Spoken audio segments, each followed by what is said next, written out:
तर फ्रेंड या व्हिडिओमध्ये आपण बघणार आहे Nifty, bank Nifty analysis, Sensex analysis आणि इंटरेस्टिंग न्यूज जे काही असतील रिलेटेड टू वॉर त्या पण आपण गोष्टी आपण या व्हिडिओमध्ये बघायचा प्रयत्न करणार आहे. तर झालं असं होतं की कालच्या सेशनमध्ये आपली जी गिफ्ट निफ्टी होती ही चांगल्या प्रकारे पॉझिटिव्ह दिसत होती. जवळपास 3% 4% पॉझिटिव्ह दिसालती आणि झालं असं की तात्यांचं कधी काय खरं बोलतात, कधी काय खोटं बोलतात ते तात्यांनाच समजत नाही. बिकॉज तात्या पहिल्यांदा कधी-कधी बोलतात की आपण वॉर थांबवलोय, परत वॉर चालू आहे. ओके. तर त्यांचं त्यांनाच काय माहिती नाही नेमकं काय चालू आहे आणि झालं असं होतं, की काल तात्याने असं म्हणाले होते, की इराणसोबत त्यांचे काही डिस्कशन झाले, बोलणी झाले आणि त्याच्यानंतरनं त्यांनी 5 दिवसासाठी वॉर जी आहे ते त्यांनी पॉज घेतलाय, स्टॉप केलाय. तर झालं होतं भलतंच त्यानंतरनं इराणकडनं पण कमेंट्री आली होती, की इराणकडून अशी कमेंट्री आली होती. इराणचं म्हणणं असं होतं, की अशा प्रकारे कुठलीच गोष्ट आलेली नाहीये. कुठलीही ट्रम्प तात्यांनी डिस्कशन केलं नाहीये. इनडायरेक्टली किंवा डायरेक्टली त्यांच्यासोबत कुठल्याही वाटाघाटा पण झाल्या नव्हत्या आणि तेच रिझन होतं, की त्याच्यामुळं त्यांना असं वाटत होतं, की क्रूड ऑइलचे रेट पडतील, इन्फ्लेशन कंट्रोलला येईल. बट तसं झालं नाही आणि आजच्या सेशनमध्ये पण क्रूड पाहिजे तेवढं पडलं नव्हतं. उलटं क्रूड परत वाढलाय आणि त्यानंतरनं ते पूर्ण जे टात्यांचा जो गेम होता, तो त्याच्यामध्ये काही करता आलेला नाही आणि त्याच्यामुळे जर का आपण आजच्या सेशनला जर का मार्केट बघायला गेलो, तर मार्केट एवढं काही खास आपलं मार्केट काही जास्त मोठं गॅप अप एक्स्पेक्टेड होतं. पण तसं काही गॅप अप आपल्याला बघायला भेटलं नाहीये. मार्केट जस्ट एक थोडासा गॅप अप झाला होता आणि एक्सपायरी होती. आज वीकली एक्सपायरी होती. त्याच्यामुळं आपल्याला याच्यामध्ये एक दोन्ही साइडला मोमेंटम बघायला भेटलं. थोडंसं मोमेंटम दोन्ही साइडला आलं होतं. पण तात्या बोलतेच एक आणि तात्या करतेच एक. तर आता काय खरं, काय खोटं त्यांनाच माहिती.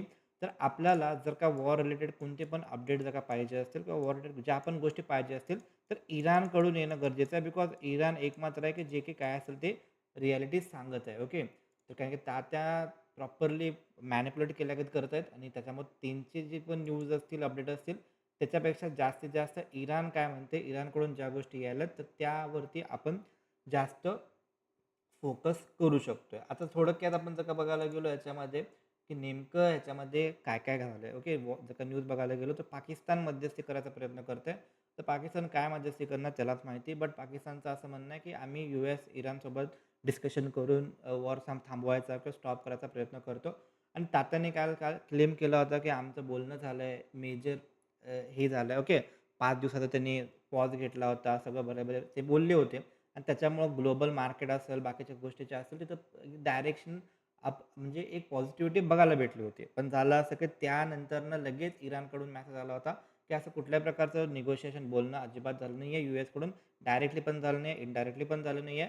आणि तात्याच्या काय डोक्यात वेगळ्याच गोष्टी असतील, त्याच्यामुळे पण ते मे बी करत असतील किंवा क्रूडच्या रिलेटेड जास्त करून ते मे बी फिअर असतील आणि त्याच्यामुळं त्या गोष्टी त्यांनी टाकायचा प्रयत्न करत असेल. आणि तात्यानंतरनं कमेंट्री परत केली होती, की जे पण इराणचे जे पण सोर्सेस आहेत, ओके. म्हणजे क्रूड ऑइल असेल, गॅस असेल, तर तिकडं हमला करायचा नाहीये. बाकीच्या ठिकाणी त्यांचा हमला चालूच आहे, ओके. तर ह्या सगळ्या गोष्टी आहेत न्यूज बेसिसवरती त्या गोष्टी आपल्याला बघायला भेटतात आणि क्रूड त्याच्यामुळे जर का मी बघायला गेलो, तर क्रूड एवढा पडला नाही जेवढा पाहिजे होता. उलटा थोडासा आज आणि परत वाढलेला आहे आणि ह्या सगळ्या गोष्टी याच्यामध्ये चालू होत्या. ओके. आता क्रूड जेवढं कमी होईल, त्यावेळी समजेल आपल्याला, की वॉर कूल होत आहे आणि जोपर्यंत कूल वाढणार आहे, ते थोडंसं डेंजर असणार आहे. बाकीच्या मार्केटला, ग्लोबल मार्केटला, इमर्जिंग मार्केटला पण ते खराबच राहतंय. तर ह्या पण गोष्टी आहेत. बाकी प्राईम मिनिस्टर बेंजामिन नेतन्याहूंनी पण असंच कमेंट केली होती, की त्यांचं जे स्ट्राईक आहे, ओके. तर ते त्यांचं स्ट्राईक चालूच असणार आहे. बिकॉज ऑफ त्यांचं त्यांचं त्यांच्या देशाचं हित करायला हे वगैरे, वगैरे. ओके. तर ते एवढं मॅटर नाही करत. आपल्याला यूएस, इराणमधलं इराण जर का सपोज दोन्ही साइडनं जर का कूल झाल्या गोष्टी आणि क्रूड जर का रेट कमी झाले, तर ते मार्केटला जास्त पॉझिटिव्ह रिॲक्ट दाखवू शकतात. बाकी सध्या तरी तसं कुठलीच गोष्ट नाही आहे. तरी आपण जर का बघायला गेलो, तर मार्केट रिव्हर्स कधी होऊ शकते. ओके. तर कोणत्या गोष्टी मार्केटला रिव्हर्स आणतील, तर समथिंग जर का बघायला गेलो, तर एक्स्पेक्टेड काय आहे? उद्या मार्केटचं ओपनिंग कशाप्रकारे होऊ शकते जर का आपण बघायला गेलो डेली टाईम फ्रेममध्ये, तर डेली टाईम फ्रेमवरती डोजी पॅरामीटर आपल्याला बघायला भेटलेला आहे. मार्केटमध्ये इथून आपल्या टॉप साईडनं एक व्हर्टिकल फॉल बघायला भेटला आहे. अजून एक पण एक मेजर पुलबॅक आपल्याला बघायला भेटत नाही आहे. आणि जसं की इथं लास्ट टाईमला थोडासा आला होता, परत एक डाऊन साईडला मोमेंटम आली होती. तसं पण याच्यामध्ये काही दिसत नाही आहे. ओके. आता जर का आपण बघायला गेलो, तर मार्केट एक स्ट्राँगेस्ट डिमांड एरियाच्या जवळ आलं आहे. असं नाही की अजून डिमांड इथं आहे. तर इथे ह्या ठिकाणी डिमांड आहे त्याची आणि हा एक एरिया आहे जे की ज्याच्या आसपास मार्केट यायचा प्रयत्न करते. ओके. तर इथपर्यंत पण जर का मार्केट सपोज आला आणि इथनं जर का बेस बनवून जर का रिव्हर्स व्हायचा प्रयत्न केला, तर ही एक प्रोबॅबिलिटी असू शकते किंवा सेकंड प्रोबॅबिलिटी अशी पण असू शकते, की जर मार्केट डाउन साइडला आला आणि हे पण लेव्हल्स मार्केटने तुटले, तर मग मार्केटसाठी नेक्स्ट पॉइंट या साइडला दिसत आहे. म्हणजे हे वाला एरिया जिथं मार्केट एक बेस फॉर्मेशन बनवायचा प्रयत्न करेल. जर का इकडनं रिव्हर्स जर का नाही झाला, सस्टेन नाही झाला आणि डाउन साइडला तुटला, तर मग मार्केटमध्ये थोडंसं विचित्र गोष्टी घडू शकते. की आणि हे पॉसिबल आहे का? तर आन्सर सगळं वॉरवरती आहे. जेवढं क्रूड वाढणार, जेवढं इन्फ्लेशन वाढणार, त्याच्यावर सगळ्या गोष्टी डिपेंड आहेत. बिकॉज क्रूड वाढला, त्याचा इम्पॅक्ट इनडायरेक्टली इंडियन मार्केट असेल, बाकीचे मार्केट असेल, तर सगळ्यावरती होतोय. महागाई वाढते, त्याच्यामुळे बँकिंगच्या रिलेटेड जे पण स्टॉक असतील, त्याच्यावर त्याचा इम्पॅक्ट पडणार. खूप साऱ्या गोष्टी आहेत आणि जर का तुम्ही फॉल बघायला गेला ना, तर हा फॉल कसा आला होता? तर हा फॉल आला होता पुलबॅक घेत आला होता आणि ज्यावेळी पण असं मार्केट पुलबॅक घेत येते, ते एक थोडंसं हेल्दी राहते. बट जे की व्हर्टिकल सेलिंग ऑल्वेज डेंजर राहते. व्हर्टिकल सेलिंग ह्याच्याआधी कधी आली होती? तर व्हर्टिकल सेलिंग ह्याच्याआधी आली होती समथिंग कोविडच्या टाईममध्ये. जर का आपण कोविडचा ग्राफ बघायला गेलो, तर कोविडच्या ग्राफमध्ये पण इथं असं समजते, की इथं जे मार्केट आलं होतं, हे मार्केट पायरीगत आलं होतं, हॉल्ट केला होता, रिव्हर्स गेला होता. पण हे मार्केट कसं आलं पायरीगत नाही आलं, हे डायरेक्टली आलं घसरगुंडीगत. ओके. तर हे एक नाईफ फॉल बोलतो याला आपण.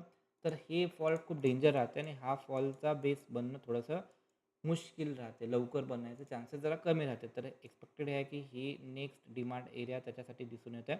एक्सपेक्टेड हेच आहे की जर मार्केट हा जो लो आहे ह्याच्या जर का खाली चुकून जर का गेला, तर मग मार्केटसाठी हे नेक्स्ट एरिया तिथं यायचा प्रयत्न होत आहे. ओके. तर हे जरा डेली टाईम फ्रेमवरती बाकीचे थोडंसं आपण क्रूड रिलेटेड गोष्टी बघूया आपण. जर का आपण क्रूड बघायला गेलो, क्रूड आज आणि 4% वाढला आहे. ब्रेंट ऑइल पण ह्याच्यामध्ये 3-3.5% वाढला आहे. नॅचरल गॅस पण वाढला आहे. भले सगळेच वाढलेले आहेत. तर इकडनं हे थोडंसं निगेटिव्ह साईन दाखवते आपल्या मार्केटसाठी. त्यानंतरनं एफ-आय-डी-आय डेटा पण आपण थोडक्यात बघून घेऊया. एफ-आय-डी-आय डेटा एफ-आयने लाल सेलिंग करून टाकला आहे. एफ-आयने 23 तारीख म्हणजे कालच्या दिवशी पण भयानक सेलिंग केली होती. त्यानंतर आजच्या दिवशी पण भयानक सेलिंग केलं आहे परत. डी-आयने त्याच पोटेन्शियलमध्ये त्याच्या डबल पोटेन्शियलमध्ये बाईंग चालू आहे. बट आजच्या दिवशी पण डी-आयने तेवढी बाईंग नाही केली जेवढी सेलिंग आली. ओके. तर त्याच्यामुळं कुठे ना कुठे एफ-आयज खूप हेवीली सेल ऑफ करत आहेत आणि ते थोडंसं निगेटिव्ह साईन आहे. जर सध्या आपण गिफ्ट निफ्टी बघायला गेलो तर गिफ्ट निफ्टी आपल्याला 127च्या आसपास निगेटिव्ह दिसते. हे ॲक्च्युली वॉरचं जे पण अपडेट येईल त्याच्यावरती बदलते. जसं की काल आपल्याला 700 पॉईंट पॉझिटिव्ह दिसत होतं आणि भलतंच झालं. आज एवढं काय मोठं गॅपअप मारला नाही. 200-300 पॉईंट गॅपअप मारला होता.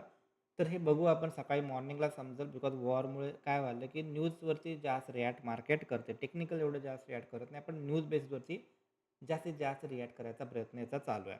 बाकी ग्लोबल मार्केट थंड आहेत. एवढं काही जास्त दिसत नाही आहेत. थोडेसे फ्लॅट म्हणजे जास्त पॉझिटिव्ह पण नाही, जास्त निगेटिव्ह पण नाही. थोडंसं साईडवे टाईप दिसतंय. आणि आता आपण बघू याच्यामध्ये की इंट्राडेमध्ये आपल्याला कशाप्रकारे आपण ट्रेड प्लॅन करू शकतो सेन्सेक्समध्ये. जसं काय आपण सेन्सेक्स बघायला गेलो बिकॉज सेन्सेक्सची त्याच्याला एक्सपायरी आहे. कारण की गुरुवारी मार्केट सुट्टी आहे. ओके. गुरुवारी मार्केटची सुट्टी आहे. तर 2 ऑप्शन्स आहेत. जर मार्केट हे लेवल आहेत ना, तर रिव्हर्स जर का व्हायचं असेल तर हे 2 साईन आहेत की ह्या ठिकाणी जर का मार्केटाला पॉझिटिव्ह स्ट्रक्चर बनला तर एक्सपेक्टेड आहे की इथून एक रिव्हर्सल बघायला भेटू शकते. पण सपोज इमॅजिन करू आपण की मार्केट भलतीकडेच ओपन झालं. डायरेक्टली हे जे पॉईंट आहे इथून डायरेक्ट खालती ओपन झालं. जवळपास 1300 एक्सपेक्टेड तर नाही आहे तेवढा मोठा फॉल येईल. बट 100-150 पॉईंट फॉल दिसतो. याचा अर्थ की मार्केट समथिंग इथून जर का आपण बघायला गेलो तर 100-150 समथिंग इथंच कुठेतरी यायला. ओके. आपण बघू आपण जरी ह्या पॉईंटपर्यंत जरी आला तरी काय होऊ शकते. तर हे एक्सपेक्टेशन करू आपण. तर हा लो खूप इम्पॉर्टंट आहे आणि समजा मार्केट काही कारणानं सपोज जर का मार्केट ह्यापर्यंत आला आहे तर कन्सॉल्टेशन करून रिव्हर्स नाही गेला आणि खाली जर का चुकून जर का मार्केटने हे लेग जर का तोडलं आणि सस्टेन झालं, चुकून जर का डाऊन साईडला सस्टेन झाला, फेल झाला तर रिव्हर्सल पॉसिबल आहे. बट सस्टेन झाला ना तर मग डाऊन साईड ह्याच्यामध्ये एक्सपेक्टेड आहे. हे झालं फर्स्ट. सेकंड काय राहू शकते, सपोज जर का मार्केट ह्या एरियात जर का आला आणि ह्या एरियात जर का मार्केट जर का आपल्याला पॉझिटिव्ह प्राईस ॲक्शन दिसलं, सपोज डायरेक्टली गॅप डाऊनमध्ये आला तर थोडंसं वेट करू. डायरेक्टली गॅप डाऊन मोठे 200 पॉईंटपेक्षा मोठे जर का गॅप अप आणि गॅप डाऊन जर का झाला, तर पहिली 15 मिनटं, पहिले 30 मिनटं वेट करायचं. त्यानंतरनं मार्केट काय प्राईस ॲक्शन दिसते बघायचं. त्याचा हाय लो मार्किंग करायचं किंवा सपोज मोठा गॅप डाऊन झाला किंवा मोठा गॅप अप झाला. मोठा गॅप डाऊन जर का झाला, मार्केट इथं कुठं खुललं आणि त्यानंतरनं एक एक रेंज तयार केलं. इथनं कुठेतरी एक रेंज तयार केलं. त्या रेंजच्या मध्ये जोपर्यंत मार्केट आहे तोपर्यंत वेट करू शकतो आपण आणि ह्याच्यामध्ये मोमेंटम येऊ शकते बिकॉज विक्स खूप जास्त आहे. 23-24 आसपास विक्स आहे. तर एक्सपेक्टेशन जास्त राहिलं की ह्याच्यावरती किंवा ह्याच्या खाली आपल्याला एक डायरेक्शनल मूव्हमेंट बघायला भेटते.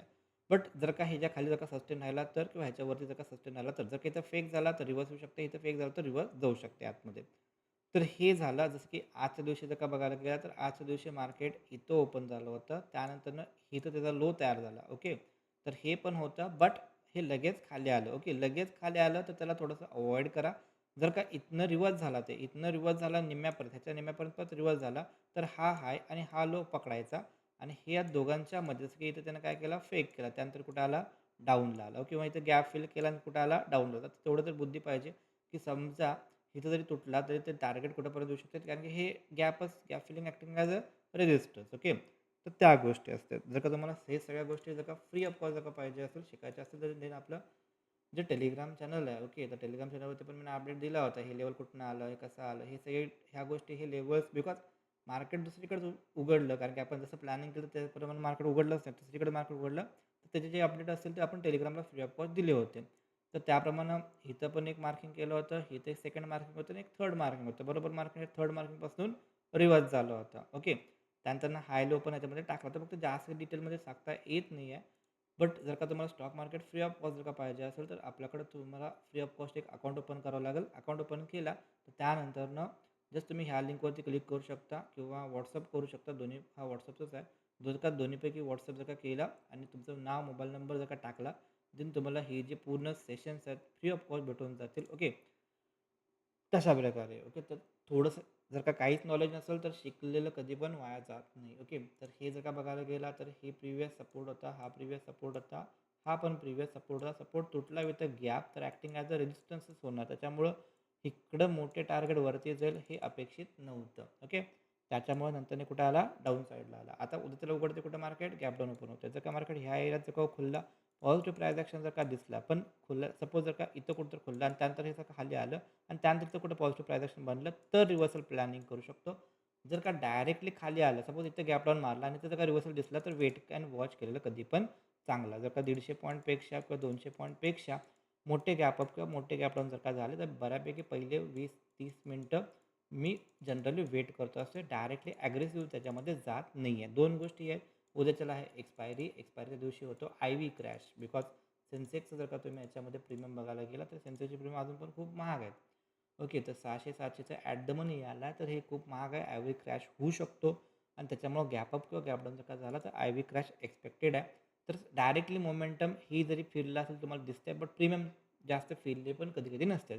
कधी-कधी एखादा ट्रेड मिस झालं तर चालते बट चुकीचं काय व्हायला नको. तर त्यासाठी मी थोडंसं वेट करतोय आणि जर का मी वेट केल्यानंतर प्रॉपर मला एक सेटअप दिसलं त्यानंतर त्यामध्ये मी प्लॅन करायचा प्रयत्न करतोय. ओके. तर सध्या सिंपल एक गोष्ट आहे की जर का गॅप डाऊन जर का खुलतोय तर ह्या ठिकाणी जर का आला फ्लॅट होऊन जर का आला ओके सपोज इथं गॅप डाऊन मारला त्यानंतर फ्लॅट होऊन जर का खाली आला इथं मला कुठचा रिव्हर्सल बघायला भेटला ह्या ठिकाणी जर का रिव्हर्सल दिसला तर मी रिव्हर्सल प्लॅन करणार. अदरवाईज ह्याच्यामध्ये कशाप्रकारे रिॲक्शन दाखवते त्यानंतरनं ह्याच्यावरती प्लॅनिंग करू शकतो. तर काय ह्याच्यामधले जे पण नवीन गोष्टी असतील जे की मला टाकू वाटले टेलिग्रामला त्यामुळे त्यासाठी तुम्हाला टेलिग्राम चॅनल मस्ट जॉईन करणं गरजेचं आहे. त्यासाठी तुम्ही इथून स्कॅन करून पण टेलिग्राम चॅनलला जॉईन करू शकता. ओके. आता त्यानंतर सपोज जर का मार्केट आपण बोललो की फ्लॅट खुललं बिकॉज काय पण होऊ शकतं. ओके. फ्लॅट ओपन झाला जोपर्यंत हा हाय आणि हा लोच्या मध्ये मार्केट तोपर्यंत वेट अँड वॉच केलं कधी पण बेटर राहू शकतं. सपोज आता इथे गॅप डाऊन ओपन झालं तर लक्षात ठेवा की हे ॲक्टिंग ॲज अ रेजिस्टन्स होणार. ओके. तर बारक्या बारक्या गोष्टी थोड्याशा फोकस राहून जाईल. सपोज जर का मार्केट ह्या एरियात जर का आला हा जो एरिया आहे ह्या एरियात जर का मार्केट परत जर का आला आणि तर निगेटिव्ह प्रायझेक्शन जर का दिसलं तर माझ्यासाठी त्याच्यामध्ये परत एक सेलिंग साईडचा ऑपॉर्च्युनिटी ओपन होऊ शकते. त्यानंतर सपोज जर का मार्केट गॅप डाऊन जर का झाला इथं आलं तर कन्सॉल्टेशन करते वरती जातच नाही कन्सॉल्टेशन करते आणि हे जर का खाली तुटला ना तर माझ्यासाठी हे वाला एक पॉईंट्स राहते. ओके. आता हे किती पॉईंट होते त्याच्यावरती डिपेंड राहील ट्रेड होईल का नाही होईल बिकॉज हे अंतर जवळपास हां ठीक आहे 250च्या आसपास पॉईंट चालतं ते म्हणजे स्कॅल्पिंग टाईपच मोमेंटम आहे. बट तरी पण ठीकठाक पॉईंट्स आहेत. सपोज जर का मार्केटनं हे लेगच्या आसपास जर का मार्केट आला इथं कन्सॉल्टेशन केला लक्षात ठेवा कन्सॉल्टेशन व्हायला पाहिजे. जर का डायरेक्ट गेला आय एम नॉट इंटरेस्टेड. जर का कन्सॉल्टेशनच झाला आणि त्यानंतर जर का तुटला देन वी आर प्लॅनिंग आपण प्लॅन करू शकतो डाऊन साईडचा ट्रेड बिकॉज इथे गॅप आहे इथंपर्यंत गॅप आहे. एक्सपेक्टेड आहे की गॅप पण फील होऊ शकते बट इनिशियल टार्गेट हे वालंच लेवल राहू शकतं. ओके. तर ह्या गोष्टी झाल्या. आणि जर का सपोज हा डायरेक्टली जर का तुटला रिट्रेस होऊन जर का खाली जायचा प्रयत्न केला तर डिपेंड करते की कसा रिस्क रिवॉर्ड आहे कसं साईज कसं सेटअप बनते प्राईज ॲक्शन कसं बनतं त्याच्यावरती त्या गोष्टी ठरतात. बट मोस्टली सेफ प्लॅनिंग करायचं असेल, सपोज गॅपडाऊन होऊन जर का खाली कन्सॉलिडेशन खूप वेळ झाला असेल आणि क्लोजिंगच्या आसपास जर का जात असेल, तर ते प्लॅन करेन. अदरवाईज तिथं मी वेट आणि वॉच करू शकतो. जर का डायरेक्टली झाला तर आय एम नॉट इंटरेस्टेड. मग त्या ठिकाणी हे एरिया राहील. जर का ह्या एरियामध्ये मग मार्केट पॉझिटिव्ह प्राईस ॲक्शन बघायचा प्रयत्न केला, तर मग तिथं मी रिव्हर्सल प्लॅनिंग करू शकतो. ओके. तर त्या गोष्टी झाल्या. आणि निफ्टीमध्ये पण बऱ्यापैकी तसंच आहे. बँक निफ्टी बघायला गेलो तर बँक निफ्टी डिमांडच्या आसपास आलेला आहे. तिथून ऑलरेडी बाउन्स मारला वरती. बाय डिफॉल्ट जर निफ्टी आपली डाऊन साईडला खोलते तर हे पण डाऊन साईडला ओपन होऊ शकते. ह्याच्या खाली जर का गेला तर मग नेक्स्ट डिमांड इथं येतोय आणि ह्याच्या आसपास मग इथं अंतर आहे. त्याच्यामुळे हे पण व्हर्टिकल यायचे चान्सेस जास्त आहेत. ओके. तर हे झालं बँक निफ्टीसाठी. इथं वरती सप्लाय आहे, खाली डिमांड आहे. बट एक्सपेक्टेड आहे की ह्याच्या खाली इथं कुठेतरी ओपन होईल आणि जर का हे रिव्हर्स झाला तर मग इकडनं हा सेन्सेस आपला रिव्हर्स व्हायचे चान्सेस जास्त वाटत आहेत. ओके. तर हे सगळ्या गोष्टी होत्या. जर का व्हिडिओ आवडला असेल तर डेफिनेटली लाईक आणि शेअर करायला विसरू नका. भेटू आपण नेक्स्ट व्हिडिओमध्ये. तोपर्यंत जय हिंद, जय महाराष्ट्र.